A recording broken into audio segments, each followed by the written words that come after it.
महिलाओं के अपराध के प्रति जो है वो सेंसिटिव है, और आम जनता जो है वो कितना ज़्यादा फैसिलिटेशन के साथ पुलिसिंग करी जा सके इसके ऊपर फोकस्ड है।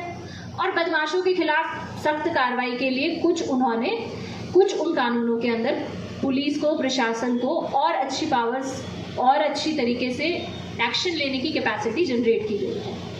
तो जब अब 1 तारीख से जब नए कानून लागू होंगे, उस समय पर आप लोगों की, आम जनता की समय समय पर सपोर्ट की हमको डेफिनेटली फिर से आवश्यकता पड़ेगी। ऐसा हो सकता है कि समझने में आप लोगों को भी समय लगे और हमारी जो फोर्स है वो भी इम्प्लीमेंट करना शुरू करेगी, तो धीरे धीरे करके और उसको एक स्मूथ ट्रांजिशन हम कैसे करें, ये हम लोगों को साथ मिलके विचार करना होगा।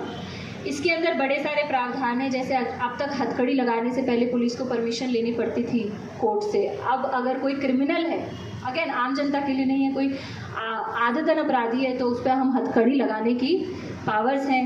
आम जनता के लिए जैसे कि पहले से चला आ रहा है कि महिलाओं से संबंधित अगर कोई अपराध होता है तो महिलाओं के जो बयान है वो महिला के द्वारा ही लिए जाते हैं, वो हमारे इस कानून में भी है।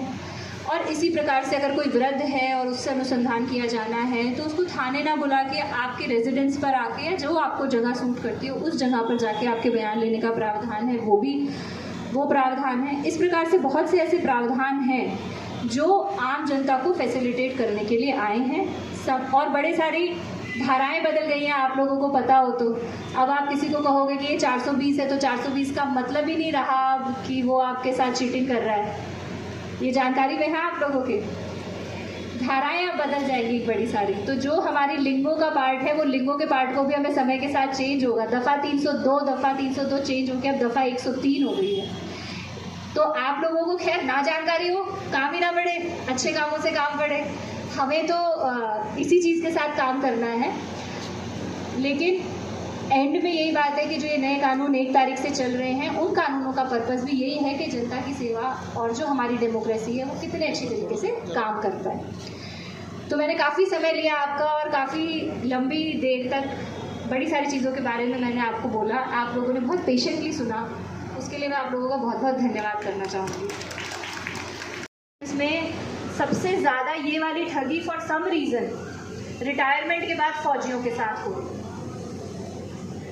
और इतना दुख होता है, हमें भी इतना दुख होता है, क्योंकि ये बड़ी बार कहीं मलेशिया बैठे हैं, कहीं ये बैठे हैं, हम आदमी को भी पकड़ के लेके आ जाएं तो इतने में बैंक में से पैसा एक से दूसरे, दूसरे से तीसरे में ट्रांसफ़र हो गया, पैसा रिकवर किए बिना न्याय नहीं हुआ।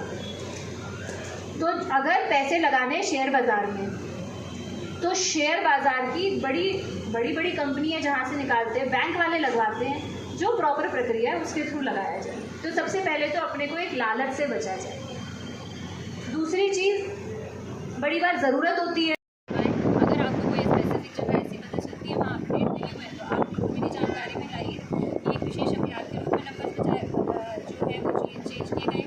100 नंबर है, 112 नंबर है, जिले का कंट्रोल का नंबर है, थाना अधिकारी का नंबर है, बीट कांस्टेबल से जो है, बीट कांस्टेबल से ये उम्मीद की जाती है और ये उसका कर्तव्य है कि वहाँ पर ज़्यादा से ज़्यादा लोगों के पास उसका भी नंबर है। तो प्रक्रिया तो पूरी करी गई है, अगर कहीं पर कोई फ्लॉ है तो उस फ्लॉ को दूर करने की कोशिश की जाएगी। चुनाव के दौरान मैंने काफ़ी सारी जगहों पर खुद भी विजिट किया, जहाँ पर लोगों से बात भी की है और जहाँ पर वहाँ के बीट कांस्टेबल की कहीं पर ये भी नहीं कहूँगी कि कभी किसी ने कोई शिकायत नहीं करी, लेकिन तारीफें भी हुई हैं। तो दोनों चीज़ें कम, लेकिन हम इस चीज़ को और एफिशिएंट बना सकते हैं। इस बात में थिंग्स कैन ऑलवेज इम्प्रूव, और वही हमारा कमिटमेंट है कि हम चीज़ों को और बेहतर कैसे कर रहे हैं। आई थिंक जिला बनने से पहले भी थोड़ा बहुत रिसोर्सेज का तो क्रंच जो है, वो जितना रिसोर्सेज उसको डिस्ट्रीब्यूट किया जाता है और साथ साथ रिसोर्सेज को बढ़ाया जाता है। तो सरकार जो है पूरी तरीके से कमिटेड है पुलिस को जिन रिसोर्सेज की आवश्यकता है उसको बढ़ाने के लिए। इनफैक्ट चीफ मिनिस्टर साहब ने स्वयं भी सी, और उसमें ये उन्होंने स्वयं कहा कि हमारी जो पुलिस है उसको सशक्तिकरण करना उनकी पहली प्रायोरिटी है।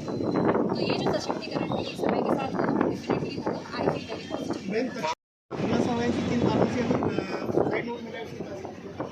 ये जो चीज़ें हैं इसके बारे में अनुसंधान के बाद भी तो कमेंट किया जा सकता है, और सेंसिटिव मैटर है तो अभी इस पर कमेंट करने का उद्देश्य यही है कि कोई परिवादी आते हैं तो वो एक अच्छी जगह उनके पास बैठने को हो, जिसमें पानी की भी सुविधा हो, टॉयलेट की भी सुविधा हो, पंखे कूलर की भी सुविधा हो।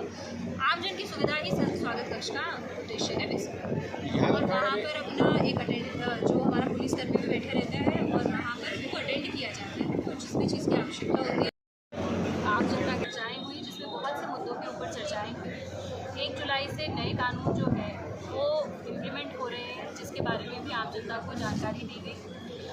और उसी के संदर्भ में अपने जो पुलिस के पूरे हमारे पर्सनल हैं उनकी लगातार ट्रेनिंग चल रही है और आज उनके साथ इसके बारे में भी चर्चा की जाएगी। इसके अलावा साइबर क्राइम, महिलाओं की सुरक्षा, किस एरिया में गश्त की आवश्यकता है, ट्रैफिक संबंधी समस्याएं, इन सभी समस्याओं पर आम जनता ने अपने सुझाव रखे और उन सुझावों के ऊपर काम करने के लिए किस प्रकार से कार्यनीति बनाकर उसके अंदर सुधार लाया जाए, इसके लिए सारे अधिकारी हमारे मौजूद रहे और अब हम इसके ऊपर डिटेल में चर्चा करके और इसके बारे में चर्चा करेंगे। बिल्कुल जो मीटिंग है वो अभी अपने सभी आईओज़ के साथ की जाती रहेगी, तो आज भी उसके संदर्भ में मीटिंग ली जा रही है, अभी मीटिंग ली जानी है। क्राइम जो है जब होता है, मुकदमा दर्ज होता है, उसको जल्दी से जल्दी उसका निर्णय लिए जाना हमारी काफ़ी फर्स्ट प्रायोरिटी में है, जिसमें कभी कभी बड़े सारे कारणों की वजह से समय लगता है। आईओज़ को निर्देश दिए गए हैं कि अननेसेसरी पत्रावलियों को पेंडिंग ना रखा जाए, जल्दी से जल्दी उनका निस्तारण किया जाए और उच्चाधिकारी सुपरवाइजरी अधिकारियों को निर्देश दिए गए हैं कि रेगुलर से सुपरविजन करके इस चीज़ को मैडम आई बार ऐसा नहीं है कि समस्याओं का समाधान करने की कोशिश नहीं की जा रही होती। जितने अपने पास संसाधन है उसके अंदर कंटिन्यूसली इम्प्रूवमेंट करने का प्रयास भी किया जा रहा होता है और जो इम्प्रूवमेंट है वो इतना धीरे धीरे होता है कि अगर आप थोड़े से समय में देखेंगे तो शायद इम्प्रूवमेंट दिखेगा भी।